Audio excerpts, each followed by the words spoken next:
आज हमारे सामने पश्चिम बंगाल की राजनीति से जुड़ा एक ऐसा सर्वे है जो अगर सच हुआ तो इसे राजनीतिक भूकंप से कम नहीं कहा जाएगा। हमारे एक लिसनर ने हमें 2026 के विधानसभा चुनाव पर एक YouTube चैनल का ओपिनियन पोल भेजा है और इसके जो नतीजे हैं वो हैरान करने वाले हैं। अच्छा? सवाल यह है कि क्या ये भविष्यवाणी किसी मजबूत नींव पर खड़ी है। आज हम इन्हीं आंकड़ों की परतें उधेड़कर देखेंगे कि ये सिर्फ एक मामूली झटका है या वाकई सत्ता बदलने वाली आंधी का संकेत। बिल्कुल। और इन नए आंकड़ों को समझने से पहले जरा 2 कदम पीछे चलते हैं और याद करते हैं कि 2021 में हुआ क्या था। हाँ, वो जरूरी है, क्योंकि उसी से पता चलेगा कि ये बदलाव कितना बड़ा है। तब तृणमूल कांग्रेस यानी टीएमसी ने 215 सीटों की प्रचंड जीत हासिल की थी। 215, हाँ। और भारतीय जनता पार्टी बीजेपी 77 सीटों पर सिमट गई थी। याद रखिए, बंगाल में कुल 294 सीटें हैं और सरकार बनाने का जादुई आंकड़ा है 148। तो 2021 में टीएमसी बहुमत से बहुत आगे थी। ठीक है, तो मंच तैयार है 2021 में टीएमसी की एक तरफा जीत। अब आते हैं इस सर्वे के सबसे विस्फोटक दावे पर। इसका अंतिम अनुमान क्या कहता है? तो सर्वे के मुताबिक 2026 में बीजेपी को मिल सकती हैं 156 सीटें। 156? हाँ, और टीएमसी को 129, कांग्रेस को 6 और अन्य के खाते में 3 सीटें। एक मिनट, इसे एक पल के लिए ठहर कर समझते हैं। ये सर्वे सिर्फ कांटे की टक्कर की बात नहीं कर रहा। नहीं, ये सीधे सत्ता परिवर्तन की भविष्यवाणी कर रहा है। बीजेपी को 156 सीटें यानी बहुमत के आंकड़े 148 से 8 सीटें ज्यादा। मतलब 2021 के 77 सीटों के आंकड़े से दोगुने से भी ज्यादा का उछाल है। बिल्कुल।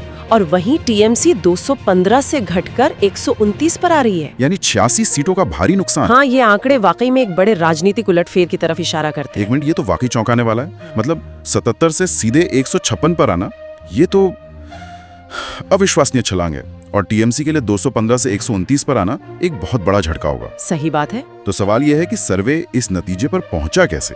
आखिर राज्य के किन हिस्सों में इतना बड़ा बदलाव दिख रहा है? चलिए इन आंकड़ों को जिलावार तोड़कर देखते हैं। हाँ, ये जरूरी है। और शुरुआत करते हैं राजधानी कोलकाता से, जहाँ के नतीजों को सर्वे में ही चौंकाने वाला कहा गया है। हाँ, और कोलकाता के आंकड़े इस पूरी कहानी का सबसे दिलचस्प हिस्सा हो सकते हैं। कोलकाता को टीएमसी का अब कह सकते हैं कि एक अभेद्य किला माना जाता है। बिल्कुल। लेकिन इस सर्वे के अनुसार यहाँ की 11 सीटों में से 5 बीजेपी को, 5 टीएमसी को, 5-5? हाँ, और 1 सीट कांग्रेस को मिलती दिख रही है। रुकिए, कोलकाता में 5-5 का बंटवारा, ये तो सचमुच यकीन करने लायक नहीं है। ये तो टीएमसी का सबसे मजबूत किला है। सर्वे के हिसाब से आखिर ऐसा क्या हो रहा है कि बीजेपी राजधानी में इतनी गहरी सेंध लगा रही है और कांग्रेस की एंट्री, इसका क्या मतलब निकालें? देखिए, राजधानी का इस तरह बट जाना बहुत कुछ कहता है। ये सिर्फ एक टाई नहीं है, ये शायद शहरी वोटर की दुविधा को दिखाता है। अच्छा, क्या ये सत्ताधारी दल के काम से असंतोष है या फिर विपक्ष के लिए पूरे भरोसे की कमी? और कांग्रेस का 1 सीट जीतना ये इशारा करता है कि शायद एक तीसरा ध्रुव बनने की गुंजाइश अभी भी बाकी है, भले ही छोटी हो। मतलब कुछ वोटर्स ऐसे भी हो सकते हैं जो टीएमसी से नाराज हैं लेकिन बीजेपी को भी वोट नहीं देना चाहते। बिल्कुल, उनके लिए कांग्रेस एक विकल्प बनकर उभर सकती है, खासकर शहरी इलाकों में। मतलब कोलकाता का वोटर कंफ्यूज्ड है और शायद विकल्पों की तलाश में है। ये तो बहुत बड़ा संकेत है। अब अगर राजधानी का ये हाल है तो उन जिलों का क्या जहाँ मुकाबला हमेशा से तरी भी रहा है? सर्वे में कुछ ऐसे जिलों का भी जिक्र है जहां मामला बिल्कुल बराबरी पर छूटा है। हाँ, और ये जिले ही असली चुनावी रणभूमि है।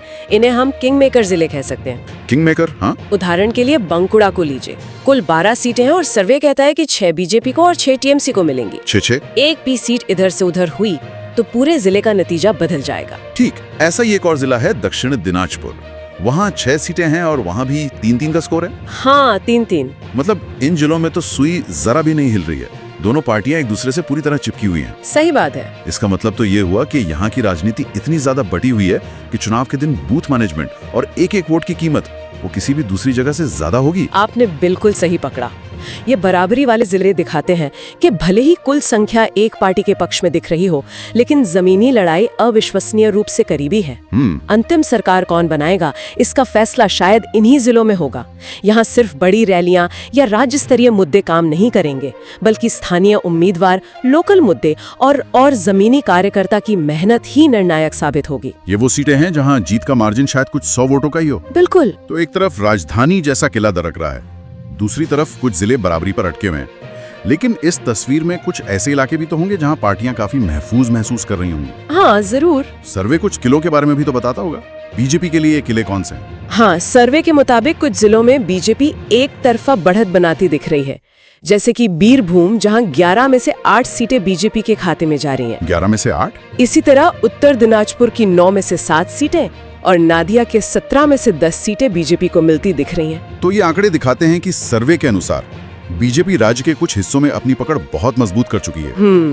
बीरभूम में 11 में से 8 सीटें, ये तो बहुत बड़ी बात है, क्योंकि बीरभूम को टीएमसी का, खासकर अनुव्रत मंडल का गढ़ माना जाता रहा है। बिल्कुल। अगर सर्वे सही है तो ये टीएमसी के लिए एक बहुत बड़ा संगठनात्मक झटका होगा। तो क्या ये माना जाए कि बीजेपी उत्तर बंगाल और उससे सटे इलाकों में अपनी स्थिति काफी मजबूत कर रही है? सर्वे तो इसी ओर इशारा करता है। ये एक तरह का भौगोलिक ध्रुवीकरण भी दिखाता है। अच्छा। लेकिन ऐसा नहीं है कि टीएमसी के पास अपने गढ़ नहीं बचे हैं। सर्वे के अनुसार टीएमसी दक्षिण बंगाल के अपने पारंपरिक मजबूत इलाकों में अभी भी आगे है।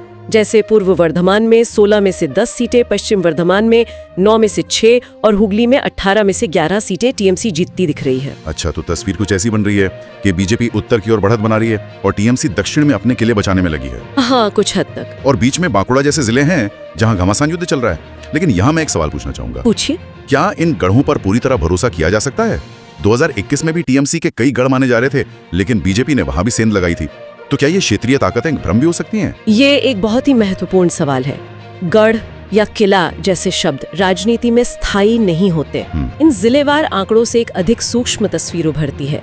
ये किसी एक समान लहर का संकेत नहीं है, बल्कि क्षेत्रीय ताकतों और कमजोरियों का मिश्रण है। मतलब हो सकता है कि बीजेपी बीरभूम में इसलिए मजबूत दिख रही हो क्योंकि वहां स्थानीय स्तर पर सत्ता विरोधी लहर ज्यादा हो, जबकि पूर्व वर्धमान में टीएमसी सरकार के काम का असर ज्यादा दिख रहा हो। अच्छा। राज्य स्तरीय भविष्यवाणी इन्हीं स्थानीय नतीजों को जोड़कर बनती है।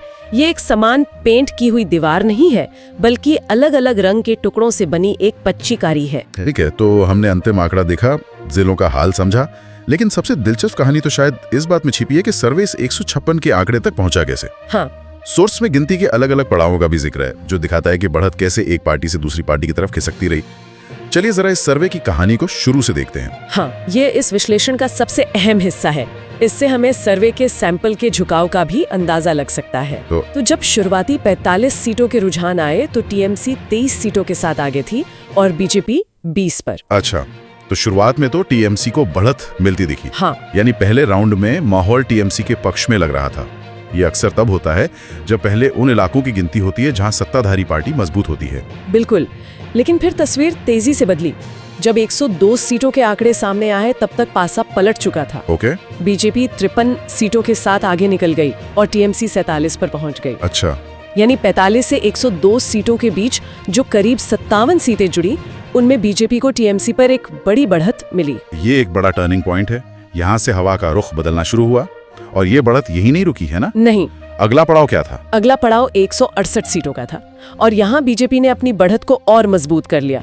बीजेपी 89 सीटों पर पहुंच गई, जबकि टीएमसी 74 पर ही थी। तो अब दोनों के बीच का फासला 15 सीटों का हो गया था। हाँ, जो पहले से काफी ज्यादा था। तो मतलब जैसे जैसे सर्वे का दायरा बढ़ता गया, जैसे जैसे और इलाकों को जोड़ा गया, बीजेपी की स्थिति मजबूत होती गई और टीएमसी पिछड़ती गई। बिल्कुल। आंकड़ों की ये चाल बहुत कुछ कहती है। इसका क्या विश्लेषण हो सकता है? आंकड़ों की ये प्रगति महत्वपूर्ण है। ये इस बात की ओर इशारा करती है कि सर्वे के शुरुआती चरण में शायद उन क्षेत्रों को गिना गया जहां टीएमसी की पकड़ मजबूत है, जैसे कि कुछ शहरी या दक्षिण बंगाल के इलाके। लेकिन जैसे जैसे और क्षेत्रों, संभवतः ग्रामीण या उत्तरी बंगाल के आंकड़े जोड़े गए, रुझान निर्णायक रूप से बीजेपी की ओर झुक गया। तो इससे ये सवाल उठता है कि क्या ये सर्वे राज्य के सभी हिस्सों का सही प्रतिनिधित्व करता है? हाँ, या फिर किसी एक क्षेत्र के सैंपल साइज ने नतीजों को ज्यादा प्रभावित किया है। यह पैटर्न बताता है कि जीत हार का फैसला अंततः ग्रामीण और अर्ध शहरी सीटों पर होगा, जहां शायद बदलाव की लहर ज्यादा तेज है। तो इन सब का क्या मतलब निकलता है? अगर हम इस पूरी चर्चा को समेटें तो कहानी ये है कि ये सर्वे 2026 में पश्चिम बंगाल में एक बड़े राजनीतिक उलटफेर की भविष्यवाणी कर रहा है। बीजेपी न सिर्फ मजबूत टक्कर दे रही है, बल्कि बहुमत का आंकड़ा भी पार कर सकती है और टीएमसी सत्ता से बाहर हो सकती है। सर्वे तो यही कहता है। लेकिन ये जीत किसी एक तरफा लहर पर नहीं, बल्कि कोलकाता, बांकुड़ा और दक्षिण दिनाजपुर जैसे कई जिलों में होने वाले कांटे के मुकाबले पर टिकी है। हाँ, ये तो है। इस बीच बहुत कुछ बदल सकता है। राजनीतिक गठजोड़ बन सकते हैं, नए मुद्दे उभर सकते हैं और पार्टियों की रणनीतियों भी बदलेंगी। सही बात है। हालांकि ये सर्वे एक ऐसे राजनीतिक विमर्श की नींव रखता है जो आने वाले समय में सभी दलों की रणनीतियों को आकार देगा। ये स्पष्ट है कि मुख्य मुकाबला बीजेपी और टीएमसी के बीच ही केंद्रित रहेगा। और कांग्रेस जैसी पार्टियां? कांग्रेस जैसी पार्टियां कुछ सीटों पर स्पॉइलर या किंग मेकर की भूमिका निभा सकती हैं। तो आखिर में एक सवाल मेरे मन में घूम रहा है जो शायद हमारे लिसनर को भी सोचने पर मजबूर करेगा। सर्वे बीजेपी को 156 सीटें देता है, जो बहुमत के लिए जरूरी है 148 से सिर्फ 8 सीटें ज्यादा हैं। ये कोई बहुत बड़ा मार्जिन नहीं है। बिल्कुल नहीं, ये एक बहुत ही पतला रेजर थिन मार्जिन है। तो ये देखते हुए कि बांकुड़ा और दक्षिण दिनाजपुर जैसे कई जिलों में काफी बड़ा मुकाबला या बराबरी की टक्कर का अनुमान है और राजधानी कोलकाता भी बटी हुई है, क्या अंतिम परिणाम पूरी तरह से इन मुट्ठी भर करीबी सीटों के किसी भी तरफ झुक जाने पर निर्भर नहीं कर सकता? क्या यह संभव है कि बंगाल का भविष्य किसी एक बड़ी लहर से नहीं बल्कि इन 15-20 टाई हुई सीटों के स्थानीय समीकरणों से तय होगा?